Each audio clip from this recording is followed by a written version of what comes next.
बिस्मिल्लाहिर्रहमानिर्रहीम। हमारा आज का topic physical chemistry third year और आर्टिकल नेम है fuel cells. Fuel cells are the devices which convert chemical energy into electrical energy directly. हम जब भी किसी इलेक्ट्रोलिटिक सेल के बारे में या इलेक्ट्रोकेमिकल सेल के बारे में सुनते हैं तो हम यही डेफिनेशन सुनते हैं, electrochemical cells are those devices which convert chemical energy into electrical energy और electrical energy into chemical. But I said directly here, remember that fuel cells में और जो दूसरे इलेक्ट्रोकेमिकल सेल्स होते हैं उसमें ये वाज़ेह फ़र्क होता है कि वहाँ पे केमिकल एनर्जी को हीट एनर्जी में कन्वर्ट करने के बाद then it is converted into electrical energy. But here fuel cells में हम केमिकल एनर्जी को डायरेक्टली इलेक्ट्रिकल एनर्जी में कन्वर्ट करते हैं। So chemical energy of fuel converted into electrical energy, this will the devices which do this are called fuel cells. Transferring chemical energy into electrical energy but by heat is slow process. So मैंने अभी जो बताया, जो बाकी sales हैं electrochemical sales, वो chemical energy को पहले हीट एनर्जी में कन्वर्ट करते हैं और हीट एनर्जी को बाद में इलेक्ट्रिकल एनर्जी में कन्वर्ट करना लाइक डिवाइसेस जनरेटर्स वगैरह के ज़रिए, ये हमारे लिए एक मुश्किल प्रोसेस होगा और लेंथी प्रोसेस होगा। सो आसान बनाने के लिए हम डायरेक्ट जो केमिकल एनर्जी है उसको इलेक्ट्रिकल एनर्जी में कन्वर्ट करने की कोशिश करेंगे।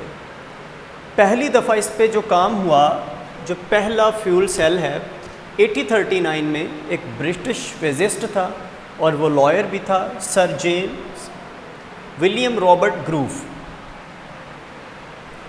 फिजिस्ट भी था, लॉयर भी था, विलियम ग्रूव। पहला फ्यूल सेल 1839 में बना। 1839 में पहला फ्यूल सेल बनने के बाद इस टेक्नोलॉजी पे बहुत अरसा तक जो साइंटिस्ट हैं, फिजिस्ट हैं, खामोश रहते हैं।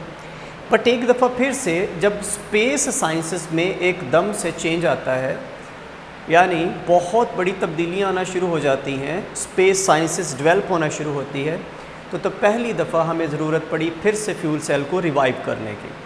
सो नॉलेज ऑफ फ्यूल सेल का जो रिवाइवल हुआ वो 1960s में हुआ, 1960 से ऑनवर्ड, जब हमें स्पेस में इसकी अहमियत का पता चला। रिमेंबर दैट हम फ्यूल सेल को स्पेस क्राफ्ट्स में इस्तेमाल करते हैं, वहाँ पे पावर सप्लाई के लिए।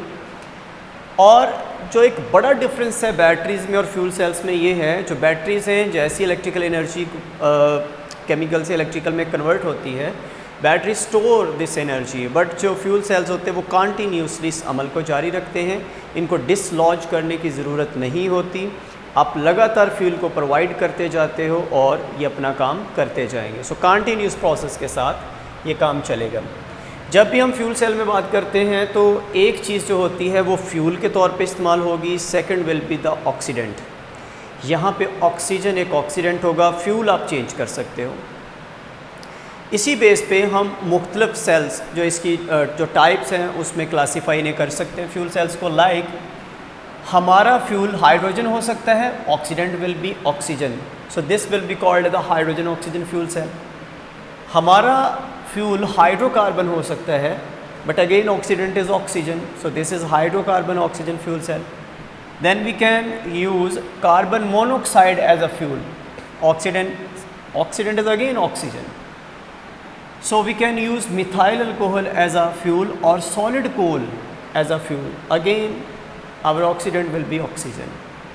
So fuel cell की वर्किंग के लिए हमें एक ऑक्सीडेंट की ज़रूरत होती है और एक फ्यूल की ज़रूरत होती है। ये दोनों चीज़ें मिलके एक फ्यूल सेल को तश्कील देती हैं। सो इस बेस पे हम कौन सा फ्यूल यूज़ कर रहे हैं, इस बेस पे हम जो काइंड ऑफ फ्यूल सेल है मैंने 5 से 6 आपको बताई। आज हम जिसको स्टडी करेंगे that will be hydrogen and oxygen fuel cell. इसको एक्सप्लेन करने से पहले बता दूं, फ्यूल सेल की जो बेसिक वर्किंग है उसमें जो फ्यूल होता है उसकी ऑक्सीडेशन होती है और जो ऑक्सीजन होती है एज आ ऑक्सीडेंट इस्तेमाल होती है, उस पर रिडक्शन होगी। ये मैं अभी इस फ्यूल सेल की वर्किंग में आपको एक्सप्लेन करूँगा। सो यहाँ पे हम हाइड्रोजन ऑक्सीजन फ्यूल सेल के बारे में बात करेंगे। तो ये मैंने इसका एक जो स्केच है ड्रॉ किया है। यहाँ पे आप ये जो दोनों इलेक्ट्रोड्स आपको नज़र आ रहे हैं दाएं और बाएं, ये ग्रेफाइट मेड होते हैं, अंदर से पोरस होंगे और इनके ऊपर प्लाटिनम की कोटिंग होगी। सो प्लाटिनम क्योंकि इनर्ट मान लें मेटल, यानी वो जल्दी रिएक्ट नहीं करती, तो इसलिए हम उसकी कोटिंग करेंगे ग्रेफाइट के इन हॉलो ट्यूब्स पे। ये ग्रेफाइट की हॉलो ट्यूब्स हैं, इसके अंदर कोटिंग प्लाटिनम की कोटिंग है इनको इनर्ट बनाने के लिए।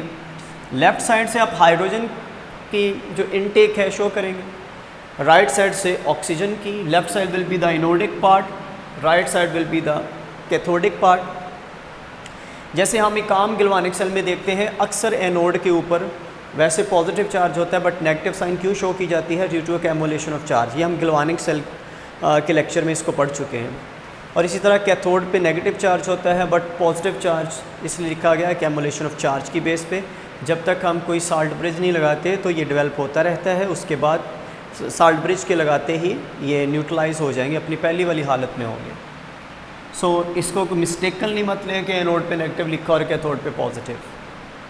सो ऐसा होता है, एक्सटर्नल सर्किट को कनेक्ट करने से पहले आपको ऐसे ही सिचुएशन नज़र आएगी due to accumulation of charge. So आपने जो इसके अंदर ऐड किया है इलेक्ट्रोलाइट, वो सोडियम हाइड्रोक्साइड है, पोटाशियम हाइड्रोक्साइड इस्तेमाल कर सकते हैं। सो ये एक मेम्ब्रेन के तौर पे काम करता है जो आयन की एक जगह से दूसरी जगह जो ट्रांसफरिंग है उसको पॉसिबल बनाता है। अगर हम किसी भी फ्यूल सेल की एक्टिविटी को बढ़ाना चाहते हैं, एफिशिएंसी को बढ़ाना चाहते हैं, तो हम इन बेसिस की बजाय कोई आयन एक्सचेंज मटेरियल जो है दरमियान में ऐड कर सकते हैं। तो अल्टीमेटली जो एफिशिएंसी ऑफ सेल है फ्यूल सेल वो इंक्रीज़ हो जाएगी।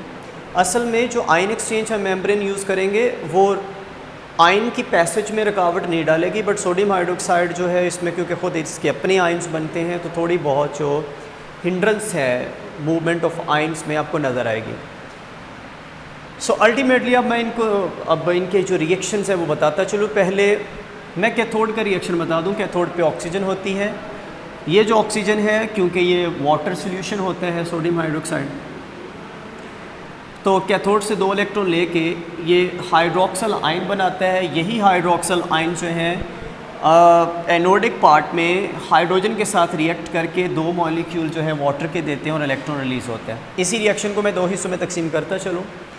हम जानते हैं नोड पे हमेशा ऑक्सीडेशन होती है, तो हाइड्रोजन जो होगा वो अपने 2 इलेक्ट्रॉन रिमूव करेगा और ऑक्सीडाइज हो जाएगा, और अल्टीमेटली यही जो 2 हाइड्रोजन हमारे पास आयन्स हैं, प्रोटॉन्स हैं, ये जो हाइड्रोक्सल आयन्स होंगे मौजूद है नोड पे, उनके साथ रिएक्ट करके वाटर तश्कील देंगे, वाटर मॉलिक्यूल को।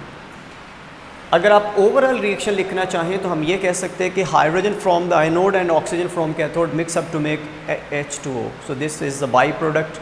अल्टीमेटली हमारा जो फ्यूल सेल से हमारी प्रोडक्टिविटी तो इलेक्ट्रिकल एनर्जी है, सो वाटर जो होगा वो बाई प्रोडक्ट होगा। तभी फ्यूल सेल जो हैं as compare to the other cells ज़्यादा इफेक्टिव हैं, क्योंकि इससे बनने वाले जो बाई प्रोडक्ट हैं वो हम इस्तेमाल कर सकते हैं फॉर आवर बेटरमेंट, मतलब उनका कोई नुकसान नहीं होगा। Water is the by product of the working of fuel cell. Ultimately जो एस्ट्रोनॉट्स होते हैं जो स्पेस में जाते हैं, मैंड स्पेस क्राफ्ट जो हैं जिसमें इंसान चाहेंगे, यही वाटर जो है उनके पीने के लिए भी इस्तेमाल किया जा सकता है। और एक सेल जो है वो 1.23 वोल्ट जो वोल्टेज है वो क्रिएट करेंगे। अब इसके आउटपुट और इनपुट के बारे में बात करें, उसकी एफिशिएंसी। किसी भी फ्यूल सेल की एफिशिएंसी जो है वो उसकी वर्किंग के रिलेटेड होगी, यानी किस हद तक एक्सटेंट ऑफ वर्किंग जो होगा वो हम एफिशिएंसी से मालूम कर सकते हैं कि फ्यूल सेल किस हद तक अच्छा काम कर रहे हैं, बेहतर काम कर रहे हैं। एफिशिएंसी हम जानते हैं that is the ratio of output over input multiplied by 100। तो यहाँ पे मैंने आउटपुट की जगह डेल्टा G लिखा और इनपुट की जगह डेल्टा H लिखा। Delta H is the total available energy और heat, delta G is convertible heat जो है, यानी जो हम इस्तेमाल कर पाएंगे, जो आउटपुट की शक्ल में हमें नज़र आएगी इलेक्ट्रिकल एनर्जी की सूरत में। So that is equal to output over input multiplied by 100। So this will be the efficiency. अब एडवांटेजेस फ्यूल सेल के कौन कौन से होंगे। रिमेंबर दैट सबसे पहले तो एडवांटेज ये है जब भी हम कोई हीट सोर्स इस्तेमाल करेंगे बाकी सेल्स में या हीट को इस्तेमाल करते हुए, तो ज़्यादा से ज़्यादा एफिशिएंसी हमें उसकी 40% नज़र आती है, बाकी हीट लॉसेस हो जाते हैं। बट जो फ्यूल सेल्स हैं वो हमें 75 to 90% तक एफिशिएंसी दे सकते हैं। सेकंड जो इसका एडवांटेज होगा, हम इंडिविजुअल सेल्स जो हैं उनको स्टेक कर सकते हैं, कनेक्ट कर सकते हैं। स्टेकिंग और कनेक्शन से हम एक बहुत बड़ा पैनल बना सकते हैं जो बहुत ज़्यादा हाई वोल्टेज भी प्रोड्यूस कर सकता है। फिर ये लाइट वेट होते हैं, इनको यूज़ करना आसान है, पोर्टेबल होंगे, इससे पोल्यूशन क्रिएट नहीं होती। जैसे अभी मैंने आपको बताया, ज़्यादातर केसेस में हाइड्रोजन ऑक्सीजन को ही इस्तेमाल किया जाए तो बाई प्रोडक्ट वाटर बनेगा। बट अगर हम फ्यूल यूज़ करके हाइड्रोकार्बन वगैरह करेंगे, उससे कुछ प्रोडक्ट आएंगे जो इन्वायरमेंटल फ्रेंडली नहीं होंगे, बट उतना ज़्यादा यहाँ पे पोल्यूशन क्रिएट नहीं होती जितनी बाकी सेल्स की प्रोडक्शन में या उनके काम करने में होगी, वर्किंग में होगी। मैंड स्पेस पे हम इसको ले जा सकते हैं, इस्तेमाल कर सकते हैं। जो फ़्लाइट्स हैं उसमें ये इफ़ेक्टिव होते हैं, हम आसानी से मैनेज कर सकते हैं और इनके बाई प्रोडक्ट्स को हम इस्तेमाल भी कर सकते हैं। सो हाइड्रोजन और ऑक्सीजन फ्यूल सेल जो है वो उसकी वर्किंग बिल्कुल ऐसे जैसे हम हाइड्रोजन की कंबस्शन करवा दें और इसके नतीजे में वाटर प्रोड्यूस हो और लेकिन यहाँ और हीट रिलीज़ हो। बट फ्यूल सेल का सिर्फ ये काम है कि वो हाइड्रोजन और ऑक्सीजन के प्रोसेस के दरमियान हीट की बजाय वो जो हमें पावर हासिल होगी उसको डायरेक्ट इलेक्ट्रिकल एनर्जी में कन्वर्ट किया जाएगा, not in form of a heat energy. So हमारा फ्यूल सेल का आर्टिकल ख़त्म होता है। अल्लाह हाफ़िज़।